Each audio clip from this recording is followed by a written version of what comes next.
Don't judge. So there's the 440. I'm using the frame. And of course get rid of the steering because that would be at the back. But I'm using the frame and everything. And then I'll have, instead of that axle, I'll have that going to an axle that will be back here. But this thing is going to be sitting way back here to get that exhaust system in here. So there's a lot going to have to happen to make that work once I get all this boat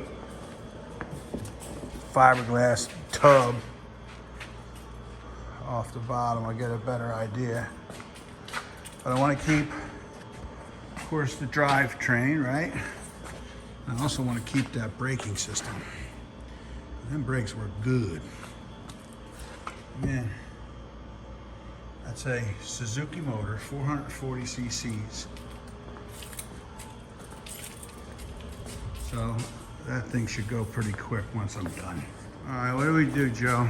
I took the cover off. So now I got to get the steering mechanisms off. I want to keep all of the wiring intact. I guess I'll keep that exhaust system.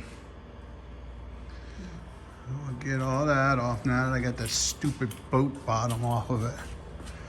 But then there'll be a sprocket on this. Get rid of these stupid things. Put a sprocket on that, and then the whole thing is going to go there. And the sprocket from here will come down to the axle with a sprocket on the axle. Oh, there's my fingers. So there'll be a counter sprocket, sprocket on the axle. So that's how it'll drive. Man, this thing's gonna sit up in the air. It's gonna look kind of cuckoo. Probably gonna have to build like a hood to make it look clean. Save the top. Backwards? Yeah, keep it. We'll see. We'll probably trim it down to size. You got the other cowl too, off the other one, off the 340. But I just want to keep this whole mechanism here so I have disc brakes to stop it because it's going to end up going real fast. What do you think, Joe? Very fast. I know what my wife thinks about me going fast on that rickety looking weird thing over there. She'll just turn her head away. It'll be fun. An old rickety thing on an old rickety thing. My goal is to do wheelies on the old rickety thing. That's where we're at. See, we'll pick this up when I get further. So check this weirdness. If I needed to change the brake pads, it's in there.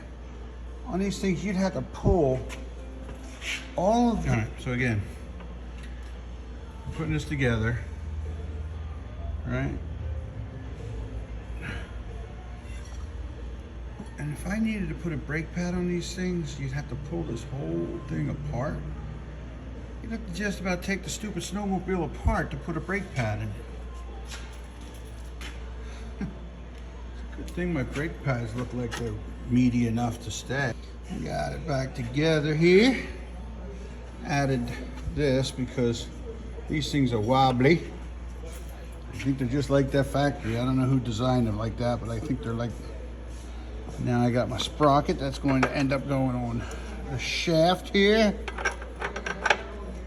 And then I can start building the axle, putting that together, making this a self-contained horsepower component to do wheelies with. What do you think? I think. All right, the axle's getting ready to get thrown in there. Oh, there you go. As you can see, my counter sprocket, and that'll be my sprocket. Of course, then hubs on each axle. Full snowmobile drivetrain. Braking system, which is super, super important. The fact that I have that going on is going to help a lot with stoppage. I want to ride.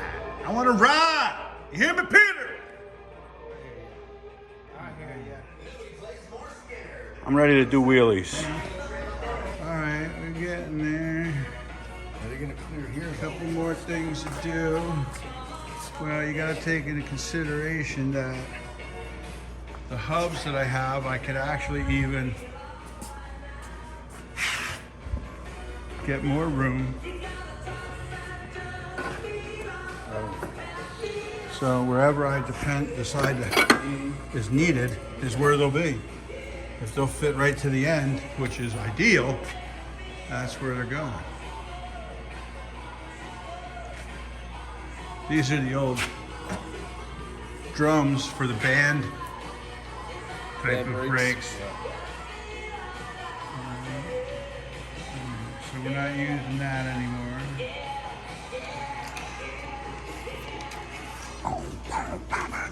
Getting there. The hard part for me is going to be getting this thing wired when I'm done, because I hate wires. So I'm going to do away with all that wiring mess that's up there.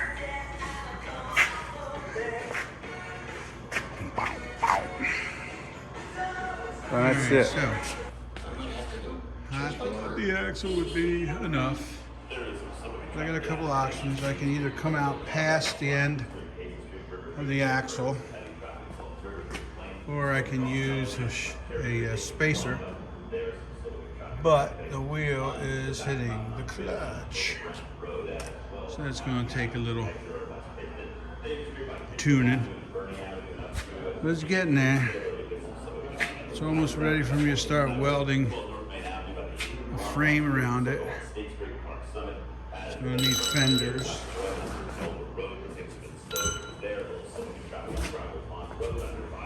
But this needs to be running before May 1st.